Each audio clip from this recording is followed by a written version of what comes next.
This lecture discusses an essential aspect of leadership from Ken Blanchard's Lead Like Jesus Revisited, and we'll be exploring Chapter 19, Creating a Compelling Team and Organizational Vision. Some of this will be duplicating what we've said before because it's important. This chapter underscores the power of a strong vision to guide, unify, and inspire a team or community, providing clarity and purpose that align everybody towards a shared purpose and a common future. So let's start with the fundamental question, why does vision matter? Well, without a compelling vision, people can lose their way and organizations will drift without direction. Proverbs 29:18 says, "Where there is no vision, the people perish."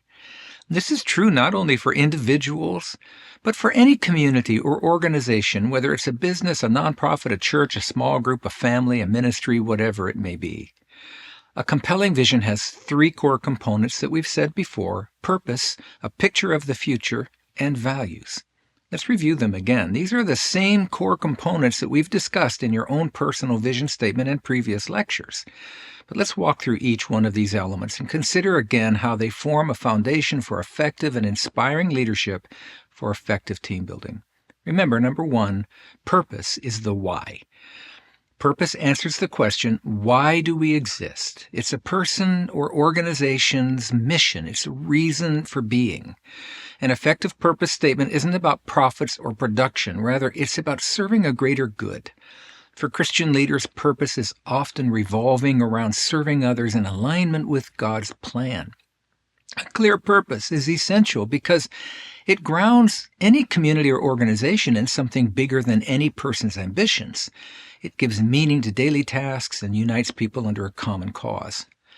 When team members understand and embrace the purpose, they find a deeper motivation to contribute and work together. When Jesus led his disciples, he grounded them in a purpose to spread the good news and bring people into a relationship with God. This mission was clear and compelling. It wasn't about Jesus' personal fame, but about serving humanity in God's love. Remember that number two, a picture of the future, becomes the what. This is a clear, vivid image of what it will look like if the purpose is actually fulfilled.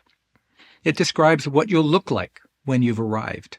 It gives team members a destination to work toward, a vision of the results that they're striving to achieve. In the context of Christian leadership, the picture of the future might be about transformed lives, a more compassionate world, or a church or community that's thriving in its mission to serve people. A powerful picture of the future inspires people. It excites them and gives them hope. For example, Jesus painted pictures of the kingdom of God, a place where love, peace, and justice reign. His disciples could visualize what they were working toward, which made their mission both challenging and inspiring. Leaders who successfully communicate this picture help their teams to see their role in the bigger picture. They remind their teams of the ultimate goals that they're all working toward, whether that's creating an innovative product, delivering an exceptional service, or building a supportive community. Number three is that values create the how. And we cannot overemphasize the importance of sharing core values or the how with your team. Values are the principles and behaviors that guide how people will work together, defines what they do to achieve the vision. Values define why we do what we do and what we will do together. Values describe what matters most to us and to an organization, shaping its culture, setting expectations for how team members will interact with each other, with their clients, and the community at large. A strong set of shared values helps ensure that everyone on the team shares a common approach to the work and the things that they'll do together. Values then act as guardrails, keeping the organization's culture consistent and aligned with the purpose. It's counterproductive to add a team member who has different values from the organization. In Jesus' ministry, core values like love, humility, and forgiveness shaped how he led and how he taught his disciples to interact with others. So what are the values of your organization or ministry? Are they truly shared by other people on your team, small group, or community? In an organization, any organization, values might include integrity, excellence, and teamwork if they're Christian. They can also reflect specific Christian principles like compassion, stewardship, and servant leadership. These values are essential to keeping the organization's work aligned with its vision and purpose. So creating a vision is one thing, but communicating it effectively, that's another matter.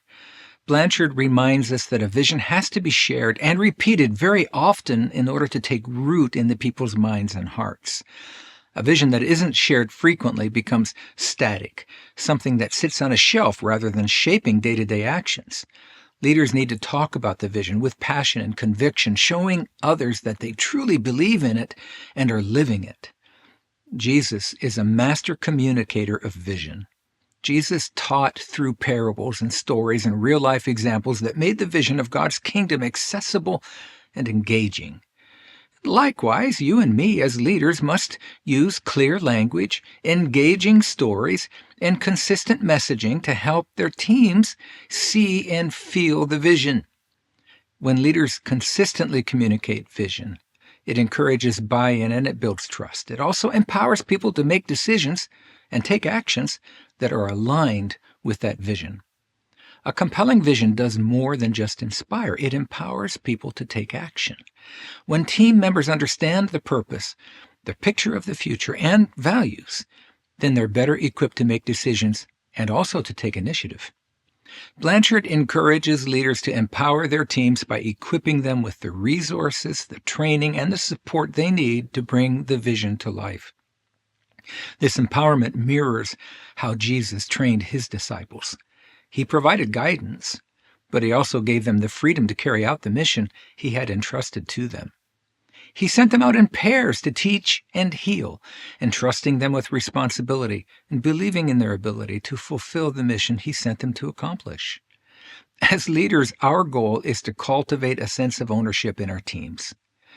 When people feel trusted and equipped, they're more likely to put forth best efforts and to stay committed even in challenging times. Now, finally, Blanchard emphasizes that leaders must live the vision. They must live it themselves. People are naturally inspired by leaders who model the vision that they're preaching. This means that leaders must embody the purpose, picture of the future, and the values in their own daily actions. Hypocrisy is one of the quickest ways to lose credibility and trust. In Jesus' life, we see the perfect example of this. Jesus didn't just teach about love and service, he demonstrated it in how he treated people, from healing the sick to washing his disciples' feet. This authentic leadership made his followers believe in the vision because they saw it lived out consistently. That's why your most important client is you. In closing, a compelling vision is a powerful tool that drives purpose, fosters unity, and inspires action. As Blanchard showed us, a truly compelling vision has three essential parts: a clear purpose, a vivid picture of the future, and strong guiding values. And perhaps most importantly, a compelling vision has to be shared, embodied, and lived out by the leader. Like that old refrain, it only takes a spark to get the fire going. A compelling vision communicated well by a leader will produce shared results and joy as long as you can demonstrate it to others. As leaders committed to following the example of Jesus, let's focus on creating and communicating a vision that serves a higher purpose, inspires others, and aligns with godly values. And you can't teach what you don't know, so you'll have to work on it yourself. That's how we create not only successful organizations, but meaningful ones, places where people do grow, they contribute, they work toward a goal that matters, following the example of their leader. And this will also become the foundation upon which you will build your coaching practice.